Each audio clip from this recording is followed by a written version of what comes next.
Ahí vamos entonces. Bueno, compartimos aquí la pantalla y vamos con clases de gadolinio. Aquí lo tenemos. Ahí va. Perfecto. Tomémoslo por aquí. Ahí va. A ver qué hay. Ok, Noelia, tuve que entrar desde otra computadora. Ok, no hay problema, Noelia. Aquí estamos entonces. Y bueno, a ver, aquí hay uno más para sumar. Muy bien. Bueno, entonces, como les decía, acá estamos, vamos con un gadolinio. Esto vamos a ponerlo más grande. Ahí va. Eh, Vamos a hacer un repaso, bueno, un recorrido por todo lo que es el gadolinio, cómo funciona, la administración, para qué, el por qué, y entender también qué es lo que hace este gadolinio. Fíjense, acá tenemos la estructura, más o menos, como es del núcleo de gadolinio, y los electrones, ¿no? Ubicados en sus orbitales, y acá tenemos una molécula. Y como miran en la molécula esta que ven ahí, fíjense que el ion de gadolinio va a estar en el centro. Esta es una regla general a lo que son los contrastes a base de gadolinio, donde tenemos un ion metálico y después una molécula, que esa molécula va a tener una, una característica bastante propias de esa molécula. ¿Qué es lo que va a suceder con esta molécula? Primero, vamos a necesitar que una vez que se introduzca en el cuerpo, esta molécula haga lo suyo, ¿no es cierto? ¿Y qué sería lo suyo? Es depositarse en donde corresponda, de acuerdo al diseño que va a tener, y al mismo tiempo también que se pueda eliminar, ¿cierto? Que no haya, o que no quede, mejor dicho, rastros de esa molécula en el cuerpo. Entonces, todas van a compartir una misma característica, que eso es lo que se va a tratar la clase de hoy. Entonces, un contraste, diríamos, ¿qué sería un contraste? Vamos a decir que es un medicamento, obviamente, en este caso, para diagnosticar una patología. Y intrínsecamente el contraste no es que va a ser el motivo del diagnóstico, sino que va a ayudar, obviamente, para que se pueda diagnosticar mejor, de una forma más precisa y demás. Objetivos, entonces, mejorar definición tisular, incrementar diferencias entre tejido normal y patológico. ¿Se recuerdan esto cuando había diferencias entre la relajación de los tejidos normal y patológico? Este había sido el doctor Damadian que se dio cuenta de esta situación y que ahí vio el interés diagnóstico de la resonancia magnética. Bueno, entonces con el avance de la tecnología y el uso de estas sustancias, se va a incrementar aún más estas diferencias. Proporcionar información funcional. Esto o sea, no tiene mucha importancia para los estudios en los cuales se va a centrar la administración de gadolinio en función del tiempo transcurrido desde la administración y su grado de realce, o sea, cuánta o cuánto gadolinio va a depositarse en un lugar. ¿Qué estudios son los que hacen que el gadolinio o se mide el gadolinio de esta manera? Cuando ustedes escuchen en resonancia la palabra dinámico, hace referencia a que se va a inyectar el medio de contraste y al mismo tiempo en donde comienza la inyección, se empieza a obtener imágenes. Entonces, ¿qué es lo que hace el contraste? Circula por el cuerpo, va a circular de una forma, va a ser todo lo que sería el trayecto normal, ¿cierto? Cuando entra por la vena, va hacia la parte pulmonar primero, el corazón, después sale al resto del cuerpo. Después, a medida que se empieza a propagar todo ese contraste por el cuerpo, llega un momento en el cual la concentración se equipara en el cuerpo, ¿verdad? Es que más que equipararse, digamos, se estabiliza esa concentración. Y lo que vamos a hacer en algunos estudios por resonancia, vamos a medir justamente esto, el grado de realce que tiene el gadolinio. Estudios, por ejemplo, de mama son muy importantes, en lo que es también estudios de próstata, o podemos decir también resonancia magnética multiparamétrica, en donde varios parámetros van a dar pistas para de qué es lo que se está tratando esta patología o la lesión que pueda llegar a tener ese paciente. O sea, cómo se comporta esa lesión con el contraste. Se le decía mama, próstata, vamos a también verlos en hipófisis. Ni hablar que hay también algunas otras regiones en el cuerpo en los cuales también se necesita observar cómo el gadolinio se deposita en los tejidos y después se lava, si se va. El cuerpo hace lo suyo y lo empieza a eliminar. Entonces esas cuestiones vamos a ir viéndolas a medida que vayamos a la clase y toquemos esos temas, ¿no es cierto? O sea, de diferentes protocolos para todas estas regiones que les fuimos mencionando. Así que también, despacito, primero vamos a ver bien, bien de lo que se trata el contraste. Entonces, la base del contraste es susceptibilidad magnética. La susceptibilidad magnética, ya este concepto lo habíamos mencionado, cuando por ejemplo teníamos algún cambio en la interfaz óseo-tejido, encontrábamos un área en donde había una susceptibilidad magnética o un artificio en la imagen, producto de esos cambios de interfaces en los tejidos. También habíamos hablado de susceptibilidad magnética cuando veíamos una lesión, por ejemplo, un accidente cerebrovascular viejo, ya que habíamos comparado lo que era un T2 con un T2 estrella y veíamos cómo en el T2 estrella, que es más susceptible a estos cambios magnéticos, se producía un vacío de la señal producto de todos esos iones, pero en este caso de hierro, que se depositan en el cuerpo, o mejor dicho, en la lesión. Esa lesión, al tener todos esos hierros, ¿qué hacen? Distorsiona el campo magnético que está alrededor, ¿no es cierto? Donde están ahí estos hidrógenos dando vuelta. Entonces, al distorsionarlo, genera cambios en la imagen, que esto es a donde vamos a apuntar. Va a haber un aumento de la señal producto de este contraste. Entonces, susceptibilidad magnética, tenemos la existencia de electrones desapareados libres en sus orbitales más externos. También un concepto de electrones desapareados, que ya lo fuimos viendo, que eran estos electrones que tenían un número impar, o sea que había un solo electrón que quedaba sin aparearse con el otro. Entonces, al quedar desapareado, esa carga negativa del movimiento generaba un campo magnético muy, muy pequeñito, que es lo que le pasa al hidrógeno. Entonces, cuando teníamos un campo magnético externo, este reacciona a ese campo. ¿Por qué? Porque es como un pequeño imán. En el gadolinio va a pasar exactamente lo mismo.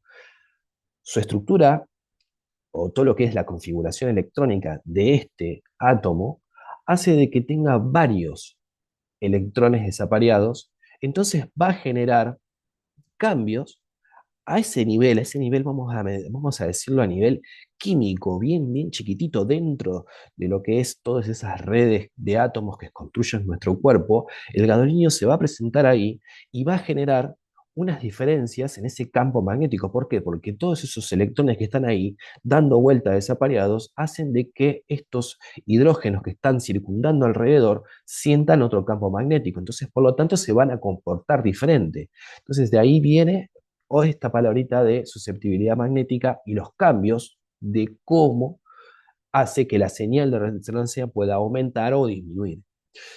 Después, en línea general, el selgadolinio es un ion metálico, pero en resonancia magnética no solamente se utiliza el gadolinio como medio de contraste, también vamos a utilizar estos que ve acá abajo, ¿sí? Que dice uspio.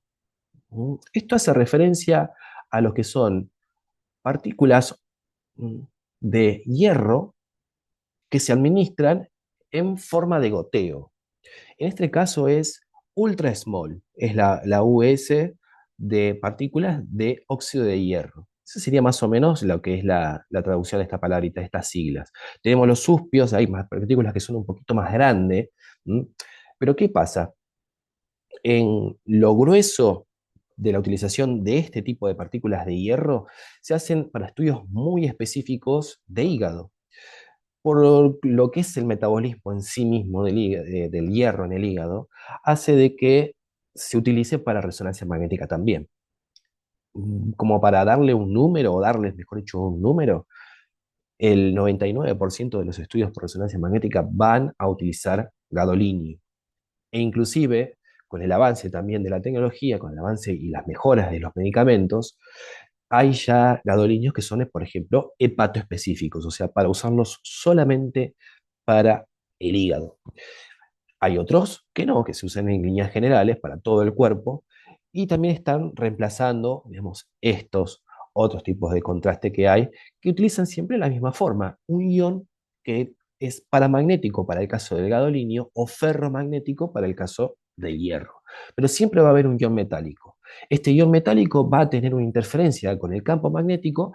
En el caso del hierro, ¿qué es lo que hace el hierro? Al ser ferromagnético, interfiere con las líneas de campo magnético. Entonces, por lo tanto, los hidrógenos que están ahí dando vueltas cerca de esos núcleos de hierro perciben otro campo magnético. Entonces, están por fuera de ese campo magnético general, en donde hablábamos de lo que era la frecuencia central de resonancia. En cambio, el gadolinio, al ser paramagnético, tiene un comportamiento metálico, ¿cómo vamos a decirlo?, levemente inducido o potenciado por un campo magnético, hace de que estos iones paramagnéticos, cuando se los introduce dentro de un campo magnético, estos lo sienten, lo perciben, o sea, se magnetizan. Cuando se sacan ya dejan de percibir ese campo y todos sus momentos magnéticos vuelven a la normalidad, o una forma de decirlo en forma de equilibrio natural. ¿Cuál va a ser la diferencia, por ejemplo, entre una barra de hierro y una barra de gadolinio? Que la barra de hierro la vamos a poder magnetizar, ya sea por inducción magnética o bueno, u otra técnica. En cambio, a la de gadolinio, a una barra de gadolinio, no se puede magnetizar. Tiene esa característica particular. Después hay algunos otros metales que también cumplen con estas digamos, similitudes. En el caso de los metales ferromagnéticos, por ejemplo, el neodimio, que no sé si se han escuchado, esos imanes de neodimio, que es un metal también, que son imanes muy, muy fuertes, que tienen pequeñitos y que tienen un poder de atracción inmenso, que también pueden ser artificialmente inducidos y pueden ser magnetizados. Pero en el gadolinio esto no pasa, no se puede magnetizar, pero percibe el campo magnético. Se comporta de esa forma, entonces su comportamiento físico es paramagnético. Después, ¿cuál sería el mecanismo de acción del gadolinio? ¿Qué es lo que hace el gadolinio? Entonces dice, conociendo el valor T1 y el valor de T2, lo que hace el gadolinio es favorecer la relajación energética de los hidrógenos. O sea, cuando estos hidrógenos toman energía de radiofrecuencia, cambian su estado, cuando hay iones de gadolinio presentes, estos aceleran la relajación. Entonces quiere decir que disminuyen el valor de T1 y disminuyen el valor de T2. Entonces ahí viene lo que sería la parte del contraste que pueda llegar a generar el gadolinio. Si tenemos un T1 en lo cual no hay una administración de gadolinio, o sea, un T1 normalito, en el cambio después tenemos otro T1 que sí se lo administró gadolinio y obviamente también hay alguna lesión o hay algo que haya que el gadolinio vaya a depositarse ahí, hace que se disminuya el T1, que libere más energía en forma más rápida que los demás. Entonces, al liberar más energía, tenemos más señal. Al tener más señal, obviamente que tenemos en imagen una mancha ahí grande con mucha señal, o sea, algo hiper intenso. ¿Por qué? Porque nos devolvió mucha más energía más rápido que el resto. Producto de todos esos iones de gadolinio que hay que están interfiriendo con el campo y haciendo que los hidrógenos vayan más rápido, que liberen su energía mucho más rápido. Esto se lo conoce como relaxometría. Entonces, mecanismos de acción del gadolinio es disminuir el T1 y disminuir el T2. Ahora, ¿por qué el gadolinio se va a utilizar con el T1 y no va prácticamente a poder diferenciarse con el T2? Después les voy a mostrar un estudio que hubo una equivocación en ese estudio. En vez de cuando se probó la vía, cuando se hizo una administración, ¿no es cierto?, por una vía al paciente, en vez de purgar la vía con solución fisiológica, directamente se mandó el contraste. Entonces, cuando, claro, empezó a hacer el estudio, che, esto tiene contraste. Y realmente hay que tener el ojo muy, muy entrenado para darse cuenta cuando un T2 tiene contraste. Prácticamente no se ve. Lo que sí puede llegar a haber cambios en lo que es el abdomen. Cambia la corteza renal, porque obviamente una de las primeras cosas donde va a ir a aparecer el contraste o va a haber un aumento de la señal va a ser en la corteza renal, producto de que empieza a hacer todo lo que es eliminar, ¿no es cierto?, todo ese contraste. Entonces la corteza renal también cambia de intensidad de señal, pero prácticamente en el T2 no tiene un fin diagnóstico, no hay una diferencia de señal importante como para poder medirla. Entonces siempre vamos a utilizar para el contraste, o bueno, siempre, casi siempre, vamos a utilizar la secuencia T1, que esta sí nos va a dar un incremento de la señal importante como para poder cotejar una imagen sobre la otra, ¿sí? Comparar, imágenes comparativas. ¿Dónde se utiliza también contraste o en qué otras secuencias también se utiliza contraste? En casos muy específicos, por ejemplo, en la difusión, se puede utilizar contraste para hacer perfusión cerebral, para saber cuánto gadolinio llega a un voxel, además se queda en ese voxel y después sale de ese voxel. ¿Sí? Quiere decir que se mide justamente eso, la entrada y la salida del gadolinio, o sea, cómo perfunde el contraste sobre los tejidos. En la difusión entonces se va a utilizar para perfusión cerebral, también lo vamos a utilizar en algunas secuencias eco de gradiente para poder cotejar cuáles son las pérdidas de señal, y hay estudios también que se utilizan para lo que es cartílago hialino, para predecir lesiones futuras. Y esto es algo bastante nuevo, no todo el mundo hace esto, pero el contraste también se puede utilizar con las secuencias T2 estrella o T2 eco de gradiente. Cualquiera de las dos también se puede utilizar, pero son casos muy, muy puntuales.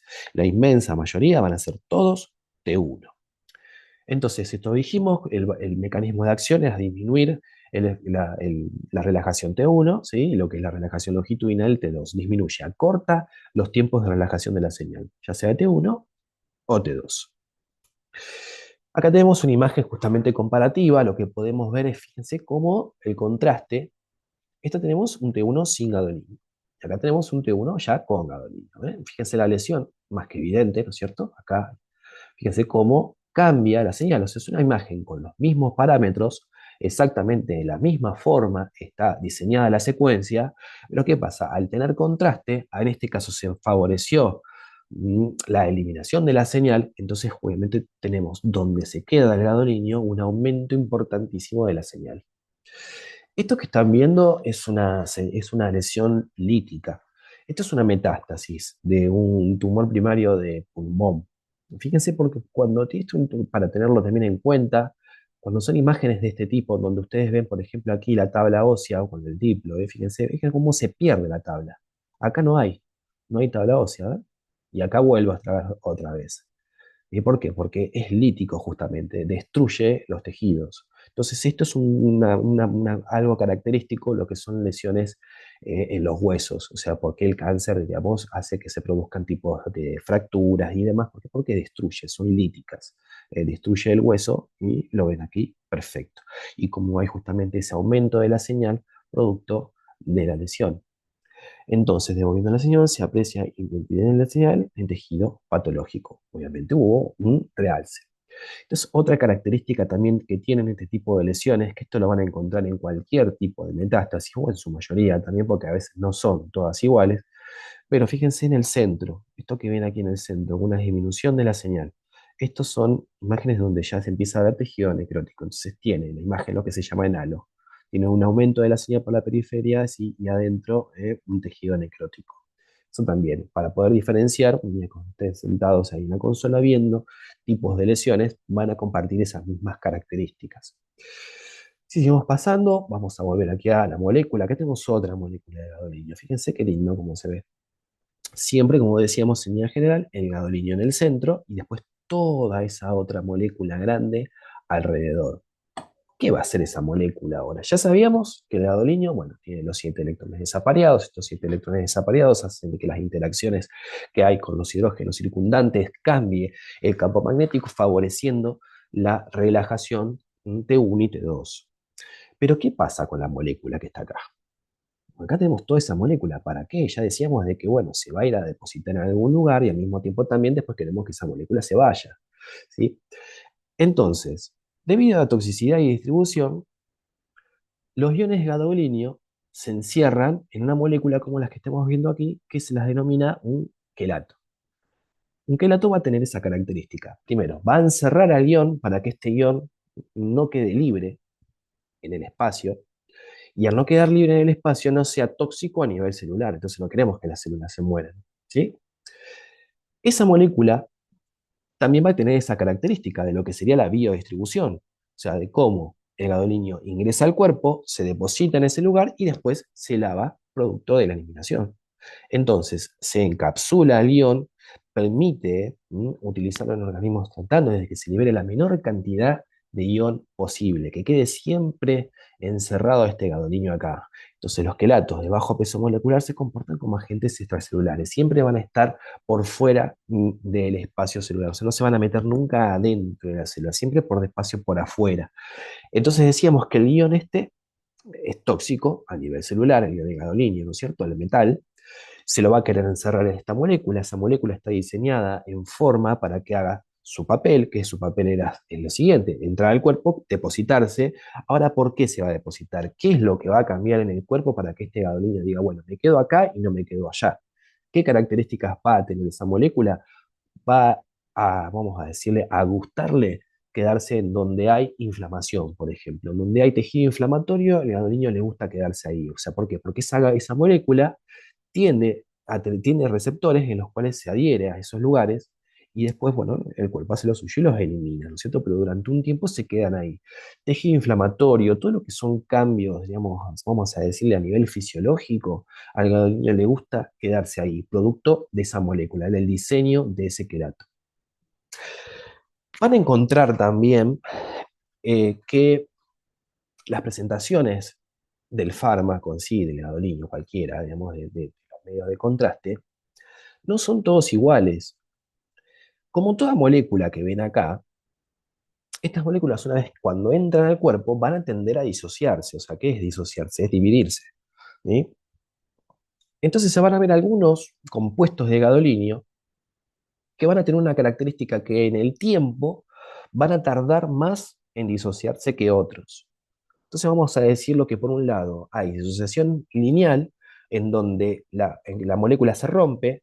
Al romperse, ¿qué pasa? No teníamos una, tenemos dos. Entonces al tener dos, aumenta lo que se llama la cantidad de partículas disueltas en ese soluto, ¿no es cierto? Entonces esa cantidad de partículas hace de que aumente la osmolaridad.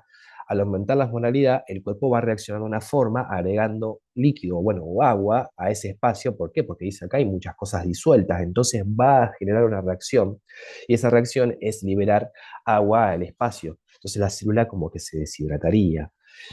La osmolaridad es un concepto que ya más o menos también tenemos que ir manejando en cuanto a contrastes, sobre todo es muy importante en tomografía, pero en resonancia también. Si bien es bastante más, ¿cómo decirlo?, más amigable con el cuerpo, el gadolinio, que por ahí los iodados, suceden estas mismas cosas. Esta molécula también va a tender a disociarse y al disociarse va a generar partículas. Entonces teníamos por un lado los lineales y los cíclicos por otro lado. ¿Cuál va a ser el mejor? El que vamos a querer utilizar más, el que no se disocia, o sea, el cíclico. El que no se disocia, no, el que se disocia menos.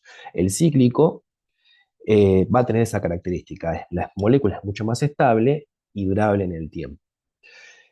Van a encontrarse con que en algunos lugares van a trabajar, por ejemplo, con la marca Magnevis, que es un contraste de gadolinio, base de gadolinio también normal, con las mismas características que estamos mencionando ahora, pero tiene esa característica, es un contraste lineal, entonces va a tender a depositarse en el cuerpo. ¿Por qué? Porque el gadolinio, que decíamos que es tóxico, y al dividirse la molécula, esta molécula se rompe, se termina depositando en el cuerpo. Entonces, al depositarse en el cuerpo, ese gadolinio, en tejido, sobre todo tejido cardíaco, en tejido cerebral, no hace mucho estuvo saliendo también una nota de que hay que, con estudios con gadolinio, se encuentran trazas del metal en el cuerpo, y eso obviamente es tóxico. Al principio, vamos a hablar de hace 20 años atrás, prácticamente el uso de gadolinio se creía que era algo como que no tenía muchas implicancias, digamos, a nivel de salud en los pacientes. Pero bueno, a medida que fue pasando el tiempo, empezamos a, empezar a ver que hay cambios relativamente importantes y que esto obviamente es algo importante. Lo suficiente como para poder prohibir el uso de contrastes lineales en la Unión Europea, por ejemplo. En la Unión Europea no se pueden utilizar ya. Eh, en Argentina, por ejemplo, vamos a encontrar de las dos formas. También la administración de gadolinio, cómo viene esa presentación de gadolinio, acá lo que le estoy diciendo en la Unión Europea y demás, todo esto viene a lo mismo. Vamos a encontrar con que vienen de diferentes presentaciones, vamos a encontrar que vienen a veces de 7,5, a veces de 15, no importa si son lineales o no, pero vamos a encontrar de diferentes presentaciones. Entonces, para tener más o menos alguna idea de cómo es esa presentación y en líneas generales cómo está dividido aquí, fíjense, 2 mililitros de gadolinio como dosis por total del peso del paciente, para los lineales. ¿Por qué? Porque viene una presentación de 15 mililitros. En el caso de 1 mililitro cada 10 kilos, para los cíclicos, ¿por qué? Porque vienen por general una presentación de 7,5. Y ahí va a venir algunas cuestiones técnicas también, de que hace que cuanto menor cantidad de gadolinium estemos pasando en el cuerpo, de alguna forma nos puede interferir a nosotros como técnicos en la obtención de imágenes. Por ejemplo, para hacer angioresonancia de vasos de cuello, ¿no? Vamos a necesitar un lindo flujo de contraste para justamente no perderlo. Imagínense, estamos inyectando solamente 7 mililitros cada 10 para una persona de 75 kilos. Vamos, es un poquito contraste, ¿no es cierto? Pero es el suficiente como para poder obtener una imagen. Entonces ahí hay que ser muy preciso. Hay que tener bien el tiempo circulatorio, cómo inyectar el contraste, las medidas de precaución, que también todo esto vamos a ir hablando, pero tiene también mucho que ver en cuanto a un aspecto técnico de cuánto gadolinio estamos utilizando. Esto también, estas dosis, como decir, tienen sus excepciones. Por ejemplo, para estudios cardíacos se puede llegar hasta cuadriplicar la dosis de contraste, porque vamos a querer que toda esa sangre que está en el corazón se mueve, lo vemos en resonancia, cómo se mueve, cómo sale la sangre por un lado y entra, cómo todo, que también ya vamos a verlo a eso. Necesitamos que haya mucha señal ahí, vamos a utilizar secuencias en sangre blanca, entonces vamos a querer que haya mucha señal. Entonces se suele cuadriplicar la dosis del contraste, o sea, es una carga bastante importante de gadolinio a todo el cuerpo. Entonces, también hay que ir ahí con algunos pasos. Entonces, a ver, en algunos compuestos lineales el gadolinio fue retirado, esto es lo que hemos hablado y demás, se prevalece el uso de contrastes cíclicos, ¿por qué? Porque tienden a disociarse menos y por lo tanto mejora la tolerancia y es menos tóxico. Indicaciones. ¿Para qué van a solicitar contrastes? Primero, vascularización anormal. Dice, o aumento de la permeabilidad vascular o anormalidades en la barrera hematoencefálica. Cuando la barrera hematoencefálica hay una anormalidad, o sea, está rota, el contraste le va a gustar quedarse ahí en ese lugar. Entonces vamos a tener un aumento de la señal producto de esa rotura. Esa barrera hematoencefálica son todas las células gliales que lo que hacen es encerrar a todo lo que es las neuronas, es una red de sostén y a su vez también como una especie de cápsula que hace que las moléculas que tienen algún tamaño particular no puedan pasar por esa barrera, o sea, se queden por fuera de donde están las células. Pero ¿qué pasa? Hay moléculas chiquititas que sí pueden pasar, por ejemplo, como el alcohol. El alcohol puede pasar, por eso cuando tomamos mucho alcohol nos embriagamos, porque pasa la barrera hematoencefálica, pero moléculas más grandes no pueden pasar esa barrera. Ahora, cuando está rota, pasan. ¿Qué más? Lesiones ocupantes en el sistema nervioso central, metástasis óseas, como veíamos en el caso anterior, hernias de disco, patología inflamatoria, fundamental. Hernias de disco, ¿cómo decirlo? Se solicita columnas lumbosacras, por ejemplo, bueno, columnas totales en general, con gadolinio para hernias de disco. La realidad es que sí. ¿Va a haber cambios de la señal? Sí, vamos a tener cambios de la señal si nos encontramos con tejido inflamatorio. ¿Mm? Pero a veces la práctica hace de que sea bueno cuidar también todo lo que es la excreción de ese paciente, o sea, los riñones de ese paciente. Entonces a veces no sería necesario. ¿Por qué? Porque con la secuencia T2, con T1 y a su vez también después con algún otro adicional que podemos poder llegar a tirar para esa secuencia, podemos también ver si hay o no hernias. O sea, pero sí, la solicitud puede ser correcta si es con contraste para hernia de disco. Sistema locomotor, articulaciones, pelvis, tórax, cuello. O sea, todo lo que es cavidad también lo vamos a utilizar, ni hablar del corazón, como decíamos anteriormente. Vascularización anormal del hígado. Cavidad torácica, abdominal, retroperitoneo. En el hígado, por ejemplo, una de las lesiones que se comporta en forma clásica con el contraste son aquellos ovillitos esos de vasos, o sea, las lesiones que tienen ese comportamiento en el cual se produce un hemangioma, se llama, que son todos ovillos de vasos y demás. Bueno, ya una vez que se ingresa el gadolinio y cómo se comporta el gadolinio, ya el médico sabe si esa lesión es o no benigna. Por ejemplo, en una ecografía va a salir una mancha negra. En cambio, en una resonancia con contraste, vamos a poder ver en el tiempo cómo llega el contraste a la lesión, cómo se comporta esa lesión y después cómo se hace el lavado del contraste de esa lesión. Entonces ya ahí hay puntos en los cuales el médico puede directamente hacer su diagnóstico en forma precisa y en forma correcta por cómo se comporta la lesión producto de la inyección de gadolinio. Seguimos, a ver qué más hay. Pasamos por acá, que tenemos unas imágenes de, en este caso, una secuencia de rodilla. Sería esta secuencia. Es muy parecida a una densidad protónica, pero no, sabemos que es un T1. ¿Por qué? Porque primero es obvio que estamos inyectando contraste y además tampoco no vemos líquido en ningún lado, ¿no es cierto? Pero fíjense acá, por ejemplo, todo esto acá arriba. Este aumento de la señal que hay acá. ¿Esto qué es? Contraste que se quiso quedar ahí, ¿cierto? Que se depositó. ¿Por qué? Porque hay tejido inflamatorio. Esto que acá inferimos, que es líquido. Entonces, por lo tanto, lo que estaríamos viendo sería un T1. Vemos en otra secuencia, va a ser hiperintenso en el caso de un DP o una T2. Pero acá lo que vemos es que hay un aumento de la señal. ¿Qué sería esto? Eso sería lo que es la sinovial. Toda la membrana sinovial de ese tejido está toda inflamada, entonces ahí el contraste se queda. Después también vemos aquí un aumento de la señal de Gadolinium que se quedó ahí. ¿Por qué? Porque también hay tejido inflamatorio en esta rodilla. Entonces también para rodillas con contraste se puede llegar a utilizar. O lo que es cualquier cosa en realidad musculoesquelética podemos utilizar el contraste. Acá tenemos, por ejemplo, una muñeca. Fíjense cómo hay cambios en la señal producto de que el gadolinium le gusta quedarse donde hay tejido inflamatorio.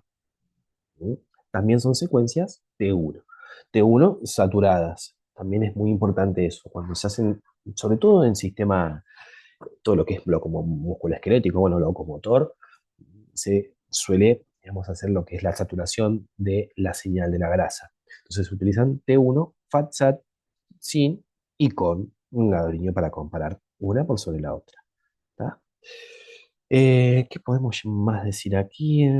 Bueno, no mucho más en cuanto a la imagen. Fíjense lo que es, bueno, para detallar sería esto, lo que es la parte, digamos, de todos los extensores, acá los flexores, perdón, de la muñeca, ¿no es cierto? Y todo que es lo que sería el túnel carpiano. Fíjense todo ese tendón ahí, es todo lo que envuelve y tapa el túnel carpiano, ¿sí? Casi después a ver si se ve, acá más o menos estaría el nervio mediano, por ahí, pero no lo vemos muy bien. Así que no, vamos a pasar. Y acá, entonces tenemos, a ver, cuidados de la administración. ¿Qué es lo que tenemos que tener cuidado? El gado niño lo que hace cuando se ingresa en el cuerpo, o sea, si le inyectamos al paciente, ese paciente va a sentir una sensación de asco, es normal. El paciente siente un sabor metálico, una sensación de asco, que puede hacer que el paciente vomite. Entonces, no queremos que el paciente vomite dentro del resonador con toda la bobina puesta y con todo eso, o sea, no queremos que pase eso. Entonces, indica un ayuno de 2 a 6 horas para hacer la inyección de una forma segura. Después también, pacientes con insuficiencia renal, tenemos que tener cuidado con eso por lo que es la fibrosis sistémica nefrogénica. Es una patología que se asocia al uso de contraste cuando el paciente tiene una patología renal, una insuficiencia renal crónica o grave, donde no puede eliminar el contraste, entonces queda ahí todo ese gadolinio y produce cambios en lo que es todo lo que es los músculos, se atrofian todos los músculos. Entonces tenemos que saber cómo es la función renal. Si hay dudas de cómo es la función renal de ese paciente, la inyección no se hace. Efectos adversos, muy poquito, fíjense los porcentajes. Generalmente el gadolinio es muy bien tolerado. Vamos a encontrarnos con reacciones alérgicas en el uso de gadolinio. Sí, hay. En mi práctica, más o menos en 10 años de resonancia magnética, nunca vi, por ejemplo, una reacción grave, o sea, una anafilaxia al gadolinio, nunca la vi. Siempre fueron reacciones normales, o sea, en el sentido de que el paciente tiene algún tipo de escozor, le pica, empiezan a salirle ronchas al paciente en la cara, en el pecho, pero bueno, enseguida con la medicación esto se resuelve. De todas formas, hay que activar protocolos porque esa lesión, mejor dicho, porque esa reacción hay que detenerla. Entonces, se hace lo que sería la atención primaria, que es la administración de corticoides y antihistamínicos. El antihistamínico es para detener la reacción y el corticoide es para desinflamar. Entonces lo que haces primero se trata de detener la reacción y después en el caso ya observación. Pero es muy, muy raro encontrarse con una reacción grave al gadolinio. Eh, ¿Qué más? Hipersensibilidad, bueno, conocida. Y después lo otro también que vale la pena decirle y mencionarlo, nunca ingresen contraste o administren contraste a un paciente, por más que tengan la indicación, por más que tengan los medios, por más que tengan absolutamente todo, si no hay un médico cerca, no lo hagan jamás, ni porque se los pida el dueño del equipo, no sé cómo decirlo, pero no ingresen a Dolinio si no hay quien pueda ayudar a ese paciente a salir de una reacción. ¿Por qué? Porque el error, la culpa va a ser de ustedes Y al tener esa culpa, obviamente, lo que van a tener el riesgo va a ser solamente suyo. No va a ser problema de absolutamente nadie más que de ustedes. Entonces, si no hay un médico presente o en la institución, en lo cual ustedes puedan decirle, por favor, ayúdenme con este paciente, pues está con una reacción alérgica, no administren contraste, no lo hagan. Otra cosa también es siempre mantener una línea, o sea, mejor dicho, una vía permeable en la cual ustedes puedan ingresar medicación por esa vía. Entonces, tratar de no usar lo que es la váter, esa vátercita, que es muy cómodo. Uno va, ingresa, tan, pasa, tic, pone el cosito, ya se va a la consola, listo, se olvidó. ¿Qué pasa? Si hay una reacción alérgica, una de las primeras cosas que pasa también, el paciente se hipotensa. Al hipotensarse, va a ser mucho más difícil volver a ingresar a una vena. Entonces, lo mejor siempre es tener ya una vía permeable para poder, obviamente, pasar medicación en el caso de que lo necesiten. Después, fibrosis sistémica nefrogénica, esto ya lo mencionamos, es cuando hay una insuficiencia renal y el paciente no elimina el gadolinio, o sea, no lo puede sacar de su cuerpo, entonces esto hace de que se sucedan algunos, ¿cómo decirlo?, algunos trastornos que son sistémicos, o sea, todo el sistema locomotor, los músculos se atrofian. Y esto es una patología descrita desde el año 90, así que dentro de todo es corto. eh, el tiempo de vida de esta patología sería o desde que se descubrió. Esto por el uso justamente del gadolinio. Después, bueno, ¿qué más? Mucho más en cuanto a la toxicidad del gadolinio, esto más o menos algo veníamos diciendo, es generalmente muy bien tolerado y hay que tener en cuenta también esto, si la isosmolaridad del compuesto y que sea lo más estable en el tiempo posible, o sea, que sean contrastes cíclicos. En general, bien tolerado, pocas reacciones en el sitio del de inyección, prácticamente no hay, a menos que se extravase el gadolinio, que ahí sí el paciente le va a arder, le va a molestar y demás, pero bueno, eso es producto de que la vía no se está rota. Así que bueno, no mucho más que decirles por acá. Sí, las contraindicaciones, perdón, me olvidaba esto, lactancia también está que tener en cuenta. Sí, hay que decir en el caso de que la mamá está dándole la teta al bebé, que saque leche antes, o sea, que tenga 24 horas antes que haga ese cuidado, ¿no es cierto? De que saque leche y alimente con eso, y después 24 horas después la concentración de gadolinio disminuye al 99%, o sea, prácticamente no hay, entonces se puede volver a amamantar normalmente. Y después hay que tener también cuidado cuando hay trasplantes hepáticos o renales. Otro de los casos a tener. No se hace gadolinio menores de 1. Y muy importante riesgo-beneficio en cuanto a lo que es la filtración glomerular. O sea, siempre conocer la función renal o un nivel de creatinina. ¿Tá? Así que bueno, esa es la clase de gadolinio de hoy. Más o menos en líneas generales es esto. Ahora después les voy a subir el material y lo tienen ahí un poquito más completo junto también con los suspios y demás. Así que bueno, vamos a cortar por acá, queda un minutito y hacemos el intervalo, 5 o 10 minutos a la grabación y volvemos después.